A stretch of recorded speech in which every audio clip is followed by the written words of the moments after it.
Hi hello viewers, welcome to என்ன பண்ணலாம் channel. இன்றைக்கி நம்ம ஷார்ட் அண்ட் ஸ்வீட்டாக பார்க்க போகிற ரிவ்யூ என்னென்னு பார்த்தீங்கன்னா, ராயன் படத்தோட ரிவ்யூ தான்.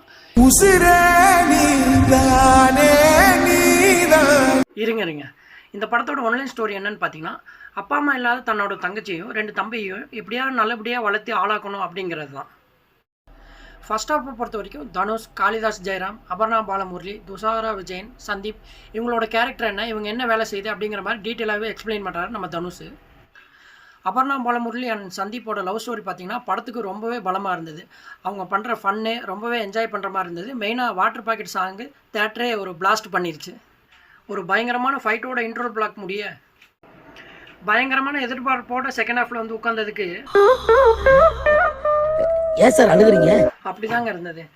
எஸ்.ஜே. சூர்யா இந்த படத்தோட வில்லனாக நடிச்சிருக்காரு. அவர் வில்லனாக நடித்தது எதுக்குன்னே தெரியல. தனுஷோட வேலை எஸ்.ஜே. சூர்யாவோட ஆட்களை சரமாரியாக வெட்டி கொள்வது. இதுதான் செகண்ட் ஹாஃப். கடைசியாக தன்னோட தங்கச்சி தான் தன்னோட உசுருன்னு சொல்லிட்டு ஊரை விட்டே கிளம்புறாரு. இதுதான் இந்த படத்தோட கதை. இந்த படம் பார்க்கணுமா வேணாமான்னு நீங்களே முடிவு பண்ணிக்கோ. என்னை பொறுத்த வரைக்கும் இந்த படம் ரொம்பவே ஆவரேஜ்.